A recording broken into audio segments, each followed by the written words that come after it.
De manera que el flujo total, igual que la carga, es cero.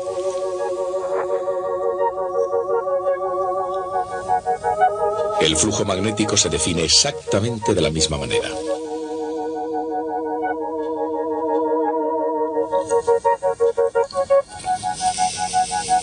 Conceptualmente, el flujo es una medida del número total de líneas de fuerza que pasan a través de cualquier superficie.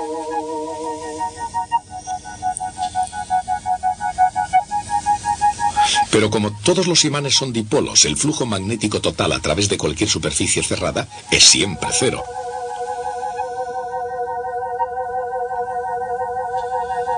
El flujo saliente desde los polos norte está siempre compensado por el flujo entrante en los polos sur. Esta es la ley de Gauss para el magnetismo.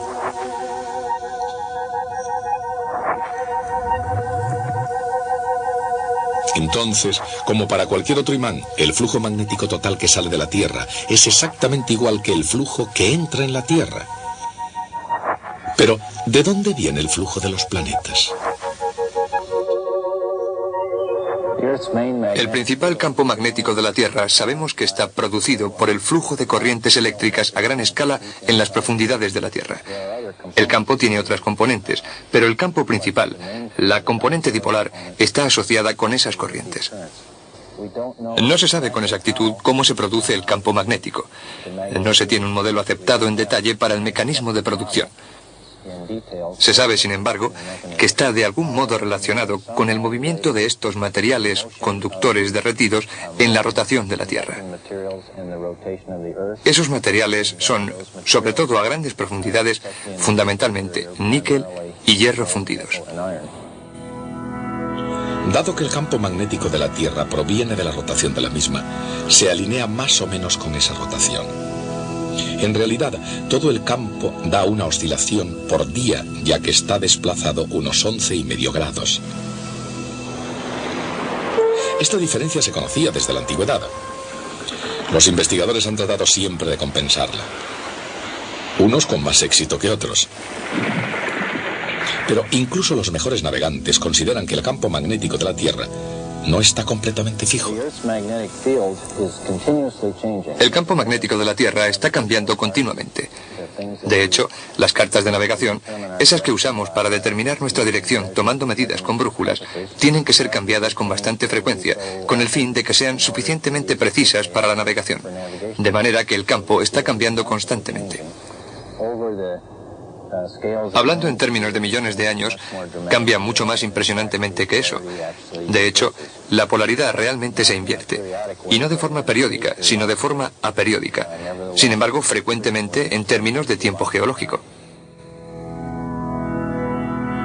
Desde un punto de vista geológico, este cambio de los polos magnéticos de la Tierra, el norte por el sur, tiene lugar con bastante frecuencia, aproximadamente cada medio millón de años más o menos. Comparen este ciclo con la frecuencia con la que el Sol cambia su polaridad. El campo del Sol cambia de dirección cada 11 años. Este es un proceso notable que comienza con las manchas solares. La polaridad magnética de las manchas solares es diferente en cada ciclo sucesivo de 11 años. Una mancha solar es una región oscura que vemos sobre la superficie del Sol y que encontramos como resultado de campos magnéticos intensos. Las manchas solares siempre aparecen en pares, ya que no hay monopolos magnéticos. Así, yo tengo que tener siempre un norte y un sur, o una polaridad positiva y una negativa juntas. Por lo tanto, yo procuro ver dos grandes manchas solares. Las líneas magnéticas de fuerza irán desde una mancha solar a otra. Vemos aparecer las manchas solares como si un gran tubo de flujo magnético hubiera surgido de debajo de la superficie. Y vemos la intersección de este tubo con la superficie como una mancha solar muy intensa.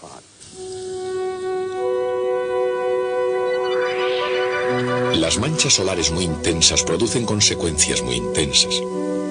Entre las más espectaculares están las llamaradas solares. También está el viento solar, no tan obvio, pero igualmente evidente cuando azota de repente causando estragos en el campo magnético de la Tierra. El Sol es el origen del viento solar, que es un efluvio a alta velocidad de todo el material de la atmósfera del Sol. Y esto sucede de una manera curiosa. La atmósfera exterior del Sol, llamada corona solar, está muy caliente. Eso es lo que vemos alrededor del Sol en un eclipse total, si es que alguna vez han visto ustedes uno. La temperatura es de 1 millón de grados. Cuando el gas llega a estar a tan alta temperatura, le resulta más fácil escapar del Sol, porque al estar tan caliente, la conductividad es alta. La temperatura del viento solar se mantiene alta hasta una gran distancia. Incluso en la Tierra es bastante alta. Por lo tanto, el gas puede escapar del Sol y fluye hacia afuera bajo el control del campo magnético. En realidad van juntos. El viento solar arrastra las líneas de fuerza y entonces éstas controlan el material.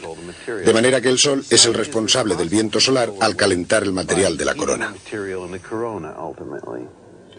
Si se tiene un gas de partículas cargadas en un campo magnético, estas pueden moverse con mucha facilidad a lo largo de las líneas de fuerza. Pero cuando tratan de moverse transversalmente a las mismas, giran en espiral. Esa espiral es producida por lo que se llama la fuerza de Lorentz. Un campo magnético no aplica fuerza alguna a una carga eléctrica que esté en reposo. Sin embargo, si la carga eléctrica está en movimiento, existe una fuerza magnética llamada fuerza de Lorentz. Es perpendicular tanto al campo como a la dirección de movimiento de la carga. La fuerza se expresa convenientemente utilizando al producto vectorial.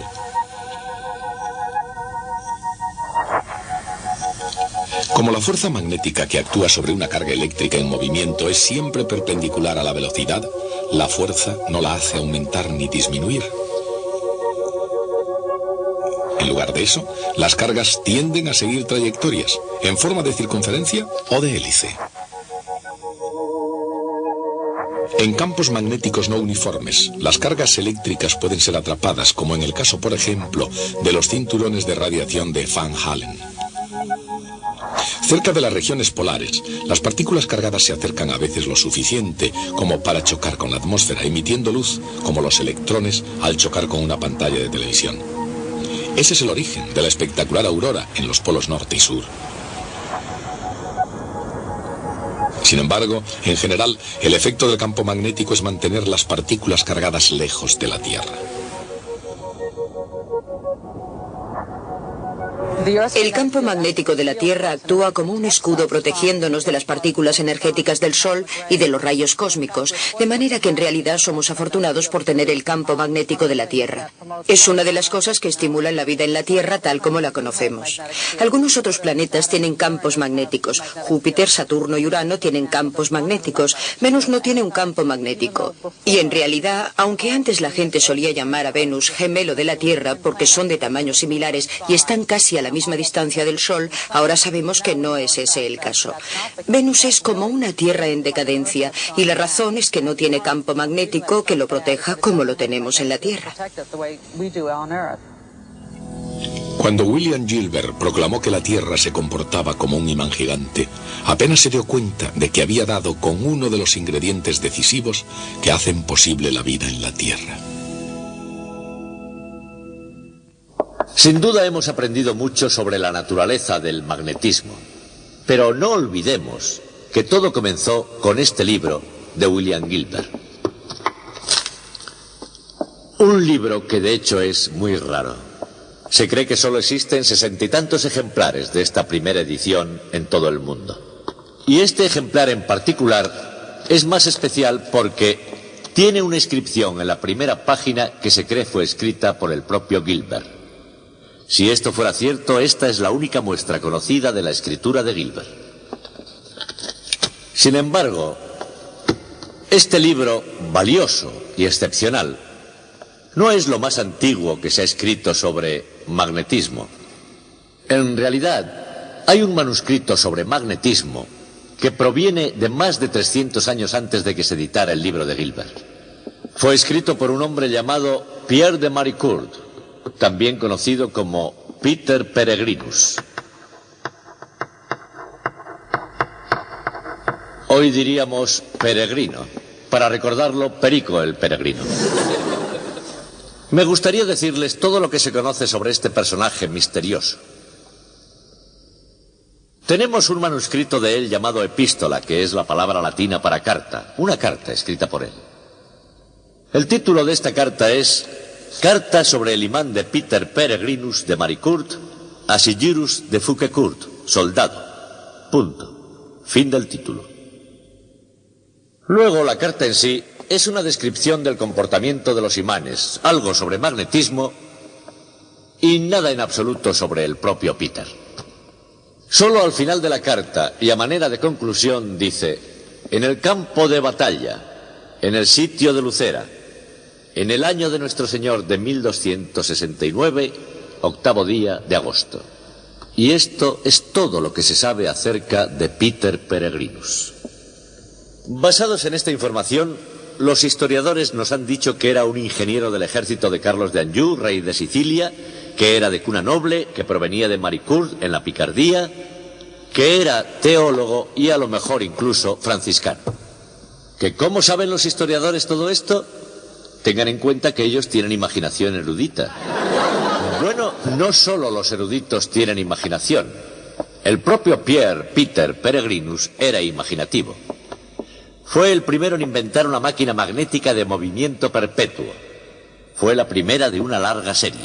Y cuando no funcionó, como pasó con las demás que vinieron después, fue el primero en echarle la culpa al tipo que se la fabricó. Pero sus agudas observaciones sobre el comportamiento de los imanes convirtieron este manuscrito en algo sumamente valioso. Hay 31 copias conocidas de este manuscrito, y según los módulos de la Edad Media anteriores a la invención de la imprenta, eso significa que el tal manuscrito debió de ser todo un bestseller. Al menos una de estas copias cayó en manos de William Gilbert, ya que Gilbert lo cita profusamente e hizo gran uso de este trabajo y de esta carta que nos llega desde la noche de los tiempos. Y hablando de tiempo, se nos ha terminado. Así que ya saben, hasta el próximo día.